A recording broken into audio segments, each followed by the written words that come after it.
Hello friends, welcome back to law in Telugu video series.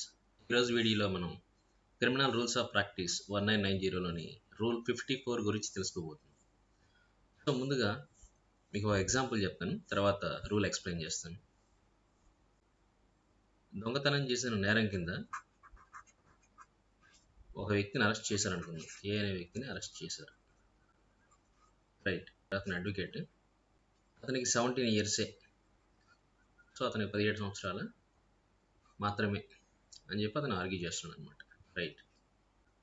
So court ఏం చేస్తుంది, తన school certificate ఏదైతే ఉందో దాన్ని ప్రొడ్యూస్ చేయమంటుంది. మనకి జనరల్గా బర్త్ రికార్డ్ ఉంటుంది. ఓకే, ఈ రెండింటి ఏదో ఒకటి సబ్మిట్ చేయమంటుంది అనమాట. ఒకవేళ అతను కానీ 18 సంవత్సరాల కంటే తక్కువ అని చెప్పి నిరూపించబడితే, సో ఏ అనే వ్యక్తి ఏం జరుగుతుంది, ఇతన్ని జేజే బోర్డ్ అనమాట విచారిస్తుంది. జేజే బోర్డ్ అంటే juvenile justice board. Right. So regular ప్రొసీజర్లో కాకుండా ఏంటంటే ఈ బోర్డుకి పంపిస్తారనమాట, వాళ్ళు విచారణ చేస్తారు. రైట్. అలాగే ఇంకో ఎగ్జాంపుల్ చెప్తాను. సపోజ్ పెద్దాన్ని అరెస్ట్ చేశారు అనుకుంది. సో ఒక 75 ఇయర్స్ అరే అబోవ్. ఓకే, సో ఆయన చేసింది minor offence.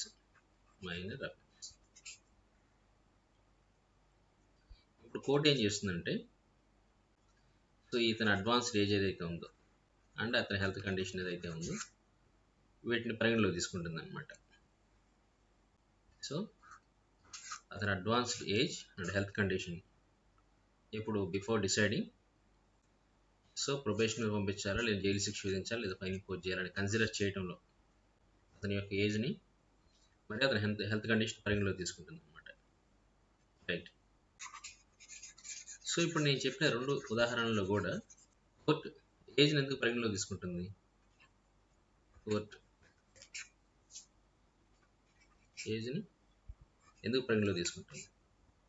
Because it effects punishment. Right, it effects punishment. So అందువల్ల ఏంటంటే ఏజ్కి సంబంధించినటువంటి ఎవిడెన్స్ని కోర్టు తీసుకుంటుంది అనమాట.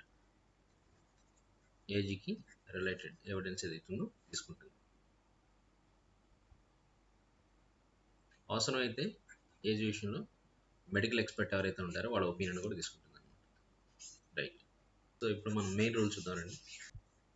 Evidence as to age of the accused. Right. In every case in which, ఏ కేసుల్లో అయితే precise age of the accused person is relevant. So ఏ కేసుల్లో అయితే మన యొక్క ఖచ్చితమైన ఏజ్ అనేది రెలవెంట్ అవుతుందో, ఎందుకు దేనికి రెలవెంట్ అంటే to the determination of the sentence or order to be passed. To be passed అంటే పాస్ చేయాలి, ఇంకా పాస్ చేయలేదు. సో ఏ జైలు శిక్ష అయితే పాస్ చేయాలో ఆ ఉత్తర్వుని నిర్ణయించడానికి లేదా జైలు శిక్ష నిర్ణయించడానికి అతని యొక్క ఏజ్ అనేది అవసరం అవుతుందో అప్పుడు evidence shall be given on the question. Okay, దానికి సంబంధించి ఎవిడెన్స్ అనేది తీసుకుంటుంది అనమాట. And when ever necessary opinion of medical expert shall be obtain.